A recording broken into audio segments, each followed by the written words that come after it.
So, I discovered something really interesting today. I have always hated Walt Whitman. I'm much more an Emily Dickinson kind of guy. And Whitman for me is always laborious and inflated and just never fun to teach and even less fun to read.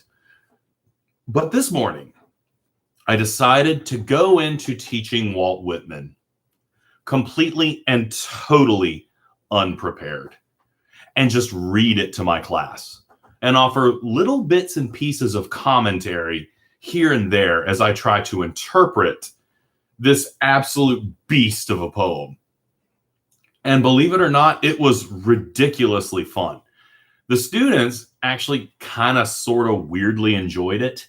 And so I thought to myself, this would be a really fun thing to do on YouTube, to just read Leaves of Grass and lambast it and comment on it as we go along. And I also thought it might be kind of cool as a kind of student resource of the poem itself, because who on earth actually wants to read Leaves of Grass?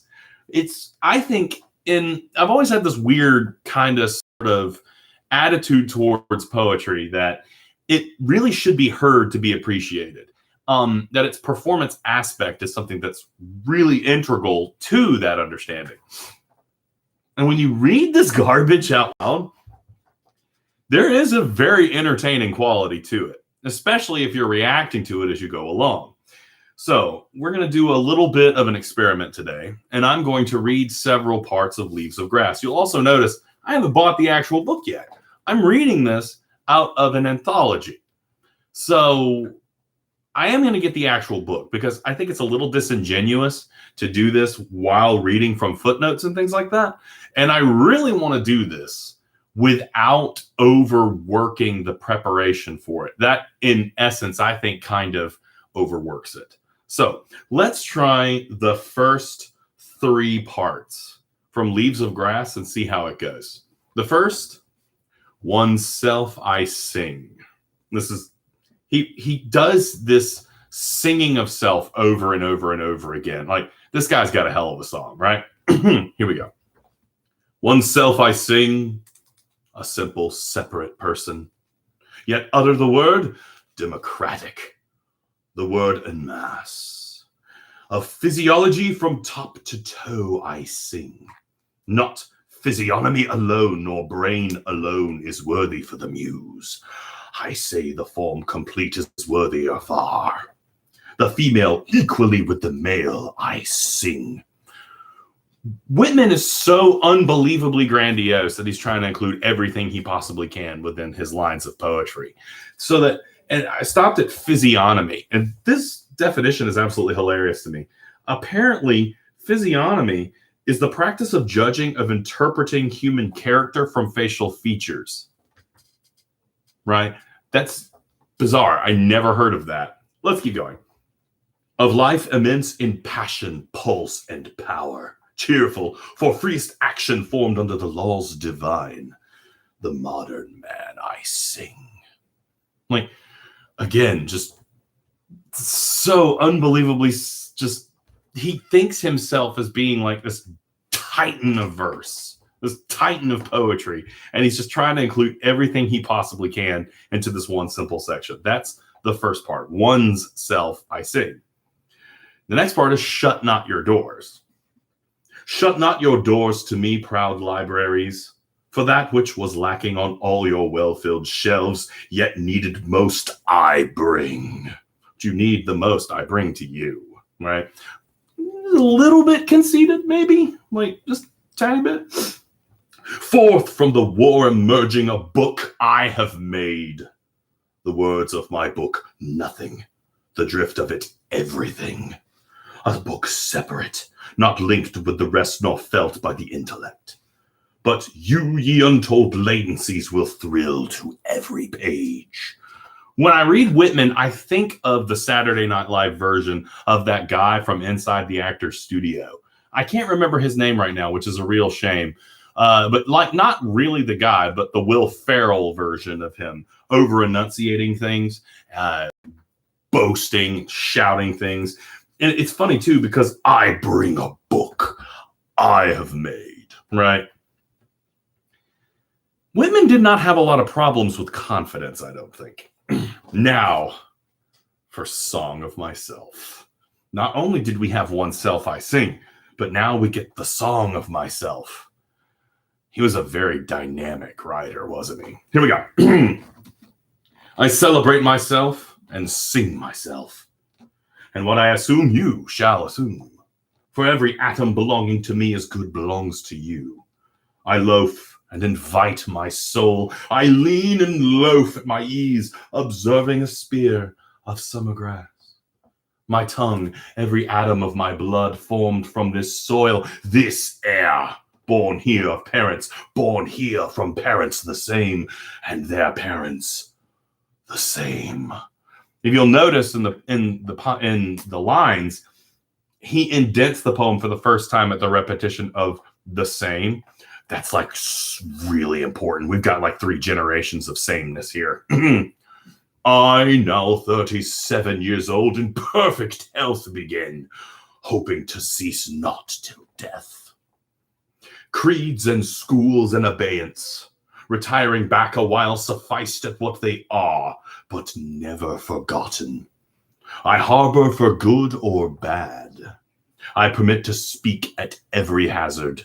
Nature without check with original energy. Basically, he seems to be saying that I'm going to bring you things unfiltered, for good or for bad. I hope to do this until I die, right? Abeyance was one of the words that I stopped at, and I was like, hey guys, what do you think abeyance means? A lot of people thought that it was obey, but in actuality, it's more like ignore, right? So one of the great things about poetry these days is you don't necessarily have to go running to a dictionary every time you run into a word you don't know. You can Google it, which is really useful for a guy like me that's not a living dictionary like some other teachers are. You know what? I'm having so much fun. I'm going to go ahead with number 2 of Song of Myself. So this is the part where we had a debate over this one in the class about whether Whitman is actually talking about drug abuse. And we kind of bandied it back and forth a bit. But number 2. Houses and rooms are full of perfumes. The shelves are crowded with perfumes. I breathe the fragrance myself, and I know it and like it. The distillation would intoxicate me also, but I shall not let it. I love reading this out loud. The perfumes, the shelves, intoxication. He's fighting the intoxication, trying not to let it sweep him away. But again, part of his whole thing is, I'm going to let this sweep me away, right? So, the atmosphere is not a perfume. It has no taste of the distillation. It is odorless. It's a hell of a perfume that has no smell. It has no distillation, which again seems to kind of be a hint towards alcohol. It is for my mouth forever. I am in love with it. I will go to the bank by the wood and become undisguised and naked. I need an adult, right? Again, is it being literal here? Maybe. Undisguised and naked. I am mad for it to be in contact with me. This guy really loves him some nature and perfume, y'all. Right? Here we go. The smoke of my own breath. Echoes, ripples, buzzed whispers. Love root. One of my students stopped me and asked, what is a love root? And I was not ready to address that. But back. Echoes, ripples, buzzed, whispers, love root, silk thread, crotch and vine. Crotch and vine. My respiration and inspiration, the beating of my heart, the passing of blood and air through my lungs. The sniff of green leaves and dry leaves, and of the shore and dark-colored sea rocks, and of hay in the barn. This guy likes him some nature imagery. He's like, oh man, give me that hay in the barn. The sound of the belched words of my voice loose to the eddies of the wind. A few light kisses, A few embraces, a reaching around of arms, a play of shine and shade on the trees as the supple boughs wag.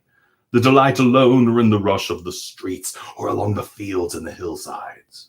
The feeling of health, the full noon trill, the song of me rising from bed and meeting the sun.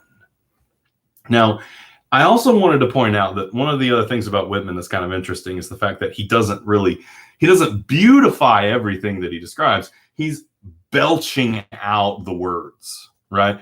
We don't often associate belching with something that's immediately pleasant. So Whitman does have a tendency to kind of describe things as they are and not glorify it. He's getting right up in there and just being like, well, this is the actuality of it, right? Regardless of whether it's something that you would find beautiful or attractive or not, which I think plays back to that thing he said about good or bad, I will deliver it to you original. So anyway, again, as I read this, as much as I hate Leaves of Grass, it's those weird little things that as I read, I make these odd connections that I actually kind of start to enjoy. So let me get back to where I was. We were talking about respiration, belched words. Okay, I got it. Have you reckoned 1,000 acres much? Have you reckoned the earth much? I don't know, have you?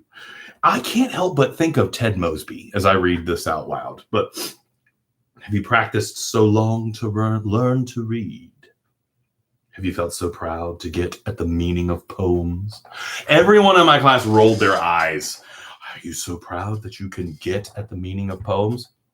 Again, it's one of those lines that, but at the same time, when you stop and actually look at it, get at the meaning of poems. So proud to get at the meaning of poems. It's actually a little bit clever because it's almost like he's saying, are you so proud that you think you understand poetry? That's a little bit of a dig at people who like poetry, which if anybody knows me and my writing, you're going to know that I make fun of other poets all the time.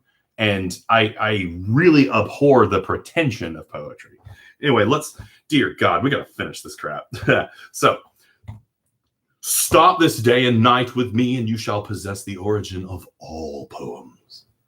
You shall possess the good of the earth and sun. There are millions of suns left. A little forward thinking on the astronomy there.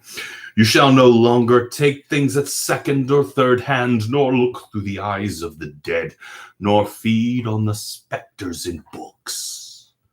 You shall not look through my eyes either, nor take things from me. You shall listen to all sides and filter them for yourself. But, I mean, we're still reading this in a book, Walt. He's like, you will no longer see things from the perspective of dead men. No longer see things from the perspective of a book as you read it from a book.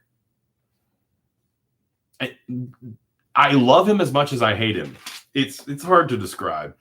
Anyway, I had to go teach a class, and this is something I really want to do. I want to get the actual book, Leaves of Grass, and I want to read the whole damn 400 pages of it and just this long, meandering, live, unfiltered discussion of this awful poem, right? And again, as I say this, I'm not necessarily looking at Leaves of Grass and saying it's a bad poem. It's just, I really hate Whitman. But reading it out loud and performing it in an absolutely uproarious, crazy way helps me kind of get a better appreciation for it, trying to put myself into the boots of this person who was so unbelievably insane that he would write a poem so gigantic and large that it literally just burst off of the page and just took a big fat dump all over everything that came before it. I mean, what kind of arrogance, what kind of confidence do you have to actually write something like this? And the more that I think about it, the more I'm kind of jealous of him, right? So anyway, I think the main purpose here, I really would like to make kind of a weird, strange reader's commentary on Leaves of Grass that's not a complete pain in the butt to watch. Anyway, I'll do more of this soon. Thank you.